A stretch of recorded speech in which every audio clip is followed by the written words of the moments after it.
Ini hati-hati nih. Ini ada gerakan sekarang anti maulid, gerakan anti tahlil.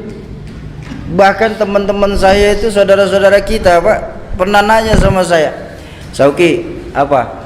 Memangnya roh dibacain Fatihah pahalanya nyampe? Saya bilang nyampe, Pak. Apa dalilnya? Nggak usah pakai dalil, Pak, nanti kita jadi perang dalil. Kalau Bapak nggak percaya, Bapak mati aja duluan, saya bilang. Ntar saya kirimin Fatihah. Kalau nggak nyampe, balik lagi kasih tahu. Lo kalau khilafiyah kita perbesar, Pak, sampai kiamat pun nggak akan selesai. Bener? Makanya Al-Quran memberikan jalan tengah. Apa jalan tengah yang Al-Quran ajarkan? Lana a'maluna walakum a'malukum. Jadi buat saya yang senang maulid kita di Pekanbaru, bagus, terusin. Baginda Nabi senang. Yang nggak suka maulid juga udah diam-diam aja, Pak. Nggak usah pakai ngata-ngatain yang maulid dan bakal masuk neraka. Dikit-dikit neraka, dikit-dikit neraka. Emang neraka punya bapak moyangnya? Hati-hati nih, hati-hati. Nih kita di tempat kita nih di Pekanbaru ini masih banyak ulama-ulama, masih banyak guru-guru. Dan mohon maaf Bapak Ibu, cari ulama dan tuan guru kita nih yang sanad keguruannya mutawatir, sambung menyambung sampai kepada baginda Rasulullah Sallallahu Alaihi Wasallam. Ini penting sanad keguruan nih. Makanya saya agak kurang setuju ketika ada yang bilang bahwa hukum Islam itu cuma dua, kembalikan kepada Quran dan Sunnah. Buat saya orang bodoh ini, Bapak Ibu saya sekalian, buat saya orang bodoh ini, kalau kita mengambil hukum dari Quran dan Sunnah, terlalu pandailah kita, Pak. Kenapa? Bahasa Quran itu terlalu luas untuk diterjemahkan, Pak, kalau lewat terjemahan saja. Bahasa Quran dan hadis itu sangat luas kalau kita cuma memahami Quran lewat terjemahan. Satu contoh, mohon maaf, dalam Al-Quran yang diperintahkan itu cuma sholat. Betul apa enggak? Apa dijelaskan dalam Al-Quran sholat zuhur, asar, maghrib, isya, subuh? Di mana kita temuin? Hadis. Dalam hadis pun cuma dijelaskan 5, tapi bagaimana mengerjakannya dijelaskan apa enggak? Contoh hadis yang paling gampang. Baginda Nabi bersabda dari Imam Ahmad, "Shallu kama ra'aitumuni usolli." Salatlah kamu sebagaimana kamu melihat aku sholat. Ini kalau kita terjemahkan ya. Mohon maaf saya tanya, ada di sini yang pernah ketemu Rasulullah? Ada yang pernah duduk di belakang Rasulullah? Terus bagaimana kita tahu sholatnya Rasulullah? Dari guru-guru kita yang ngajarin kita. Ini loh pentingnya. Makanya hukum Islam itu bukan cuma 2 tapi 4. Ada Quran, ada Sunnah, ada ijma, ada qiyas. Yang nggak ditemukan di Quran bisa kita temukan di hadis. Yang nggak ada di Quran dan hadis bisa kita temukan di dalam ijma. Yang nggak ada dalam ijma bisa diqiyas melalui ulama-ulama kita. Bayangkan untuk memahami untuk berijtihad satu hukum, ada syarat ijtihad, Pak. Paling tidak dia harus hafal 30 juz, 114 surah, 6230 sekian ayat. Selesai? Belum. Dia harus tahu asbabun nuzul dari ayat tersebut. Selesai? Belum.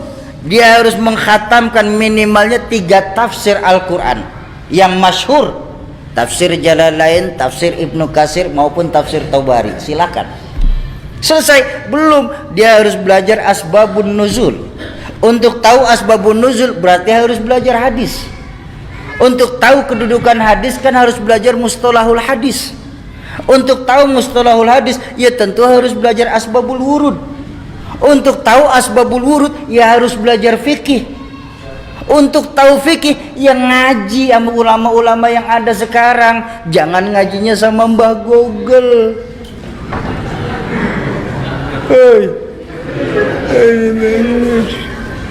Hati-hati.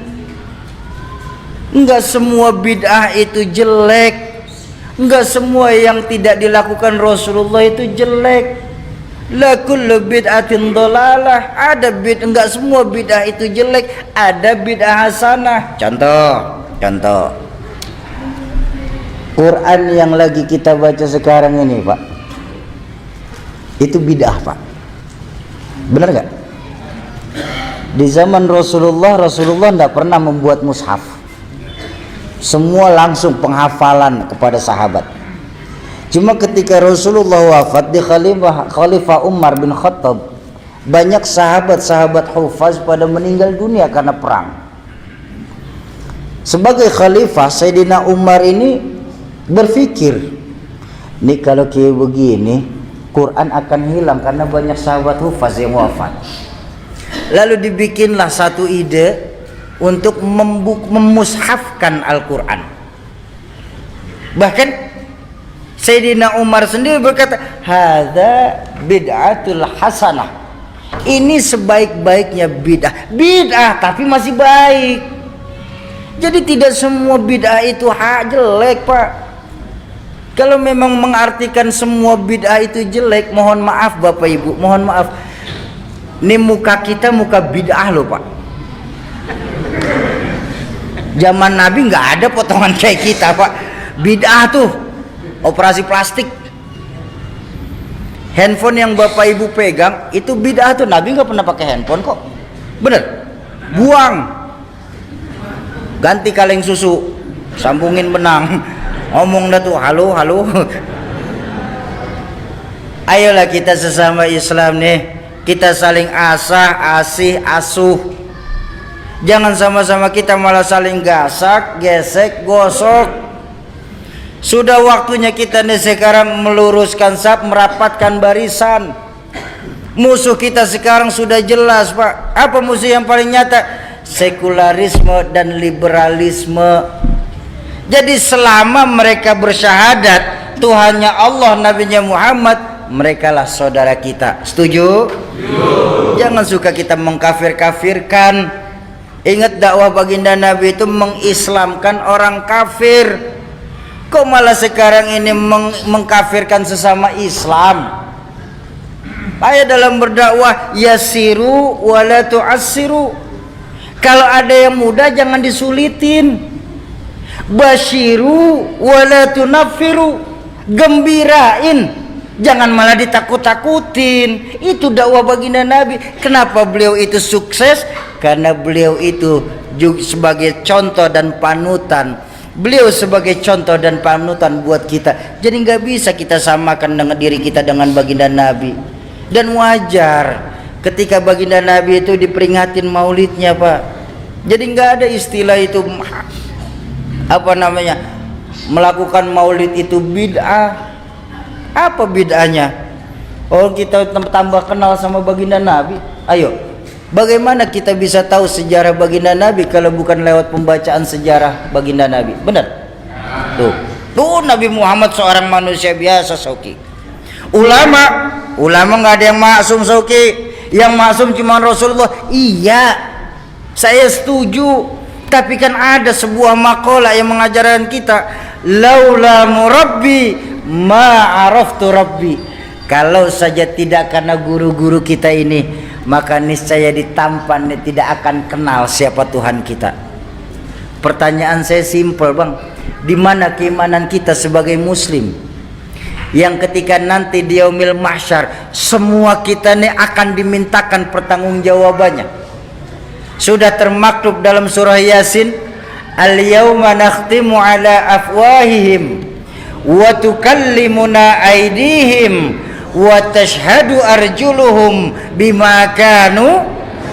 Mulut dikunci, tangan berbicara, kaki bersaksi atas apa-apa yang kita lakukan di permukaan bumi Allah ini. Di mana, Bang, nilai keimanan kita sebagai muslim, Bang? yang ketika nanti Allah Qadi Rabbul Jalil, Allah akan bertanya kepada masing-masing kita, kamu orang tampan yang katanya Islam, di mana posisi kalian ketika kalian tahu agamaku lagi dihina-hina? Kamu yang katanya pecinta kekasihku Muhammad, di mana posisi kalian ketika kalian tahu di dunia ini kekasihku lagi disamakan dengan Insinyur Soekarno? Dan kalian yang ngaku-ngaku sebagai muslim, di mana posisi kalian ketika kalian tahu para wali-waliku di dunia ini lagi dicari-cari kesalahannya? Di mana nilai keimanan kita sebagai muslim sesungguhnya? Ayo di peringatan tablik akbar malam hari ini, kembalikan lagi nilai keyakinan kita kepada Allah Subhanahu wa ta'ala. Tanamkan kepada diri kita, kalau kita sendiri, yang kedua Allah. Kalau kita berdua, yang ketiga Allah. Jangan pernah pisahkan Allah dalam hidup kita. Setuju?